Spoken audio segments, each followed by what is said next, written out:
নমস্কার বন্ধুরা, তোমাদের প্রিয় ইউটিউব চ্যানেল জিকে ম্যানেতে তোমাদের স্বাগত। বন্ধুরা, বাছাই করা কমনযোগ্য যে জিকে প্রশ্নোত্তর সিরিজ তোমাদের সামনে শুরু করেছি। আজকে আরও একটা নতুন সেট, যেখানে খুব গুরুত্বপূর্ণ প্রশ্নগুলো তোমাদের সামনে তুলে ধরবো এবং এখান থেকে কিন্তু আপকামিং পরীক্ষার প্রশ্ন তোমরা কমন পাবে। তাহলে চলো দেখে নেবো। প্রথম যে প্রশ্নটা, এটা বহুবার পরীক্ষায় প্রশ্ন এসছে যে গৌতম বুদ্ধ কোথায় নির্বাণ লাভ করেছিল। ঠিক আছে, তো চারটে অপশান দেখতে পাচ্ছ, লুম্বিনী, পাটনার, কুশীনগর না বোধগয়া।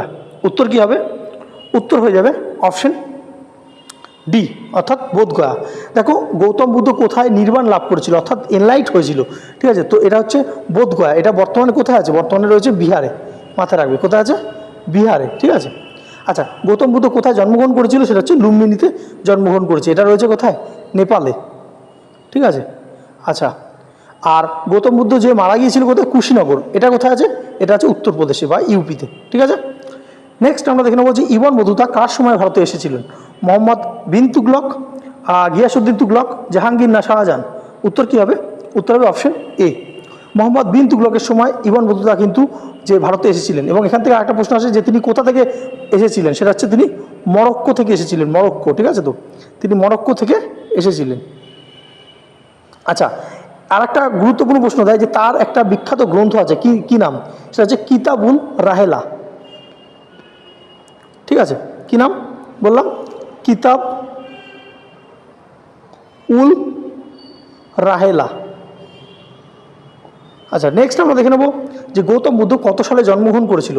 চারটে অপশন, 500 খ্রিস্টপূর্বাব্দ, 470 খ্রিস্টপূর্বাব্দ, 508 খ্রিস্টপূর্বাব্দ না 563 খ্রিস্টপূর্বাব্দ। উত্তর হবে অপশন ডি, 563 খ্রিস্টপূর্বাব্দে গৌতম বুদ্ধ জন্মগ্রহণ করেছিলেন। কোথায়? লুম্বিনীতে, যেটা রয়েছে নেপালে। ঠিক আছে, তো নেক্সট, আয়ন বায়ুর অপর নাম কি? সেটা কি? চারটে অপশন, বাণিজ্য, উপকূল, পথ না বায়ু। তো উত্তর হবে অপশন এ, বাণিজ্য বায়ু। তো এই আয়ন বায়ুর ওপর ভর করে কিন্তু আগেকার দিনে যে জাহাজগুলো, যে পালতোলা জাহাজগুলো কিন্তু বাণিজ্য করতো, তার জন্য এটাকে বাণিজ্য বায়ু বলা হয়। নেক্সট, দ্রাঘিমা রেখার সর্বোচ্চ মান কত? 90 ডিগ্রি, 185 ডিগ্রি, 360 ডিগ্রি না 180 ডিগ্রি। তো উত্তর হবে 180 ডিগ্রি, অর্থাৎ অপশন ডি। তো দ্রাঘিমা রেখার সর্বোচ্চ মান হচ্ছে 180 ডিগ্রি। 7 নম্বর প্রশ্ন, বহুবার বিভিন্ন পরীক্ষায় এটা আসে যে ভারতের সংবিধান কবে গৃহীত হয়? তো 26শে নভেম্বর 1949, 26শে জানুয়ারি 1949, 26শে জানুয়ারি 1950 না 26শে নভেম্বর 1950। তো উত্তর কী হবে? উত্তর হবে অপশন এ, 26শে নভেম্বর 1949 সালে ভারতবর্ষের সংবিধান গৃহীত হয় বা গ্রহণ করা হয়। আর যদি বলতো ভারতের সংবিধান কবে কার্যকর হয়, সেটা হবে 26শে জানুয়ারি 1950 সালে। তো 26শে জানুয়ারি এটা প্রজাতন্ত্র দিবস হিসেবে আমরা পালন করে থাকি, আর 26শে নভেম্বর আমাদের সংবিধান দিবস হিসেবে কিন্তু পালন হয়। ঠিক আছে, নেক্সট আমরা দেখব বর্তমানে ভারতীয় লোকসভায় মোট কতজন নির্বাচিত সদস্য রয়েছেন? 552, 550, 545 না 543। উত্তর কী হবে? উত্তর হবে অপশন ডি, 543 জন কিন্তু ভারতীয় যে লোকসভা রয়েছে ভারতের, সেই লোকসভায় কিন্তু নির্বাচিত সদস্য হচ্ছে 543।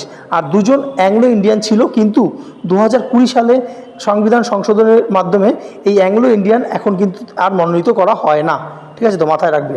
আচ্ছা, 9 নম্বর প্রশ্ন দেখতে পাচ্ছ যে ভারতীয় সংবিধানে কোন ধারায় অবশিষ্ট ক্ষমতা পার্লামেন্টকে দেওয়া হয়েছে? 248, 249, 250 না 251। উত্তর হবে অপশন এ, 248 নম্বর ধারায় অবশিষ্ট ক্ষমতা বলি পার্লামেন্টকে দেওয়া হয়েছে। অর্থাৎ কি, 3টে লিস্ট থাকে জানো, একটা স্টেট লিস্ট, সেন্ট্রাল লিস্ট এবং কনকারেন্ট লিস্ট। তো কনকারেন্ট লিস্ট এবং স্টেট লিস্টের মধ্যে কোনো রকম যদি ডিসপিউট দেখা যায়, তাহলে পার্লামেন্ট কিন্তু সেই অবশিষ্ট যে ক্ষমতা বা রেসিডিউরি পাওয়ারটা, এটা কিন্তু ভোগ করে থাকে। ঠিক আছে, নেক্সট আমরা দেখব বর্তমানে নীতি আয়োগের ভাইস চেয়ারপারসন হিসেবে কাকে মনোনীত করা হয়েছে। এটা কারেন্ট অ্যাফেয়ার্সের একটা গুরুত্বপূর্ণ প্রশ্ন। রাজীব কুমার, টি.এন. শ্রীনিবাস, অরবিন্দ পানাগড়িয়া না সুমন বেড়ি। তো উত্তর কী হবে? উত্তর হবে অপশন ডি, সুমন বেড়ি। তো সুমন বেড়ি তিনি কিন্তু বর্তমানে নীতি আয়োগের সিও আছে। তো নীতি আয়োগের থেকে যে সমস্ত প্রশ্নগুলো পরীক্ষায় আসে একটু জেনে রাখো, যে নীতি আয়োগ কবে এটা প্রতিষ্ঠা হয়েছিল। সেটা হচ্ছে 2015 সালে। প্ল্যানিং কমিশনটা চেঞ্জ করে কিন্তু নীতি আয়োগ আনা হয়েছে। আচ্ছা, নীতি আয়োগের চেয়ারম্যানকে? নীতি আয়োগের চেয়ারম্যান হচ্ছে পদাধিকার বলে যিনি প্রধানমন্ত্রী থাকবেন, তিনি নীতি আয়োগের চেয়ারম্যান। যেহেতু বর্তমানে প্রধানমন্ত্রী নরেন্দ্র মোদী, তাই নীতি আয়োগের চেয়ারম্যান কিন্তু নরেন্দ্র মোদী। ঠিক আছে, আচ্ছা, 3 নম্বর হচ্ছে নীতি আয়োগের সিও কে? নীতি আয়োগের সিও হচ্ছে বি.ভি.আর. সুব্রমণিয়াম, হচ্ছে নীতি আয়োগের সিও। আর এখানে প্রশ্ন করা হয়েছিল নীতি আয়োগের ভাইস চেয়ারপারসন, সেটা হচ্ছে সুমন বেড়ি। ঠিক আছে, তাহলে এতগুলো প্রশ্ন আমরা কিন্তু জানতে পারলাম। নেক্সট আমরা দেখব 11 নম্বর প্রশ্ন, যে ভারতের কেন্দ্রীয় ব্যাংকের নাম কি?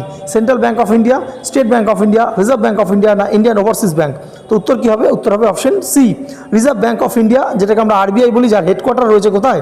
যার হেডকোয়ার্টার রয়েছে মুম্বাইতে। এবং 1935 সালে কিন্তু আরবিআই প্রতিষ্ঠা হয়েছিল, আর 1949 সালে আরবিআই কী হয়েছিল? ন্যাশনালাইজড হয়েছিল। ঠিক আছে, নেক্সট আমরা দেখব ওপেক। তো ওপেকের পুরো কথা কি? Organisation of petroleum exporting country, organisation of power and energy control, overseas petroleum export corporation, না organisation of political and economic cooperation?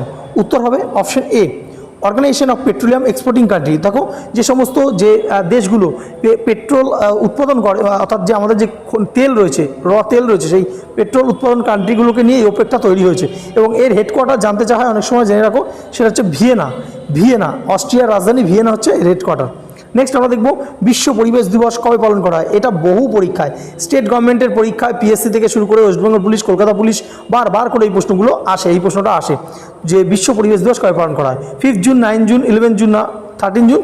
উত্তর হবে অপশন এ, 5 জুন বিশ্ব পরিবেশ দিবস কিন্তু পালন করা হয়। ঠিক আছে, তো আর 2025 অর্থাৎ এবছর এই পরিবেশ দিবসের থিম কী ছিল?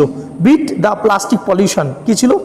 Beat the plastic pollution. ঠিক আছে, তো আচ্ছা, নেক্সট আমরা দেখে নেব ভার বা ওজন পরিমাপ করা হয় কিসের সাহায্যে? সাধারণ তুলা, স্প্রিং তুলা, কোটি, না দাঁড়িপাল্লা? তো আমরা প্রত্যেকেই জানি, ছোটোবেলায় পড়েছি, ভার বা ওজন পরিমাপ করা হয় অপশন বি, স্প্রিং তুলা দিয়ে। ঠিক আছে, নেক্সট 15 নম্বর প্রশ্ন, গোবর গ্যাস আছে কিসে? গোবর গ্যাস আছে কার্বন ডাইঅক্সাইড, মিথেন, ইথিলিন, না প্রোপেন? তো এটা কি হবে? উত্তর হবে অপশন বি, মিথেন। দেখো গোবর গ্যাসে মিথেন থাকে, মিথেনের সংকেত হচ্ছে CH4। ঠিক আছে, তো গোবর গ্যাসে কী থাকে? মিথেন থাকে। নেক্সট আমরা দেখব রেডিয়াম কে আবিষ্কার করেছিলেন? Madame Curie, Dalton, madam Joliot, না ম্যাডাম মন্টেসরি? তো উত্তর হবে অপশন এ, ম্যাডাম কুরি। তো ম্যাডাম কুরি এবং পিয়ের কুরি, এনারা দুজন মিলে কিন্তু রেডিয়াম আবিষ্কার করেছিলেন। নেক্সট প্যারাডাইস লস্ট, এই যে বিখ্যাত যে লেখাটা, এটা কার লেখা? তো Dickens, Thomas Hardy, Charles Darwin, না জন মিল্টন? উত্তর হবে অপশন ডি, জন মিল্টনের কিন্তু লেখা বিখ্যাত Paradise Lost. Next Davis Cup, এটা শব্দটি কোন খেলার সঙ্গে যুক্ত? ফুটবল, টেনিস, ক্রিকেট, না গলফ? উত্তর কী হবে? উত্তর হবে অপশন বি, টেনিস। তো পুরুষদের যে টেনিস খেলা হয়, সেই খেলার সঙ্গে কিন্তু এই ডেভিস কাপ যুক্ত। এই ডেভিস কাপকে কিন্তু টেনিসের ওয়ার্ল্ড কাপও বলা হয়ে থাকে। নেক্সট ভারতবর্ষে বার্ষিক যে পরিকল্পনা, এটা কবে হয়েছিল? 1969 থেকে 71, 1966 থেকে 1969, 1968 থেকে 1970, না কোনোটিই নয়? উত্তর কী হবে? উত্তর হবে অপশন বি, 1966 থেকে 1969 সাল পর্যন্ত 3টে কিন্তু বার্ষিক পরিকল্পনা হয়েছিল, এবং এটাকে প্ল্যান হলিডেও কিন্তু বলা হয়ে থাকে। নেক্সট যে প্রশ্নটা, এটা আজকে তোমাদের হোমওয়ার্ক প্রশ্ন এবং গুরুত্বপূর্ণ প্রশ্ন, দেখি কে উত্তরটা দিতে পারে। যে তাজুল মাসির এই যে এটা কে রচনা করেছিলেন? অপশন এ পায়েজ, option B Yahya bin Ahmed, option C Hasan Nizami, না অপশন ডি শামসি সিরাজ? তো তিনি একজন ফার্সি কবি ছিলেন কিন্তু, এবং তিনি এই বিখ্যাত যে গ্রন্থটি লিখেছেন। হোমওয়ার্ক প্রশ্ন, অবশ্যই কমেন্ট সেকশনে তোমরা উত্তরটা দাও, এবং যারা আমাদের চ্যানেল নতুন, অবশ্যই চ্যানেলটা সাবস্ক্রাইব করে রাখো, এবং তোমাদের পরিচিত যদি এই পরীক্ষাগুলো কেউ দিয়ে থাকে তাদেরকে শেয়ার করতে ভুলো না। নিচে আমাদের টেলিগ্রাম লিঙ্ক আছে, সেখানে জয়েন হয়ে যাও, গুরুত্বপূর্ণ পিডিএফগুলো তোমরা পেয়ে যাবে। ধন্যবাদ।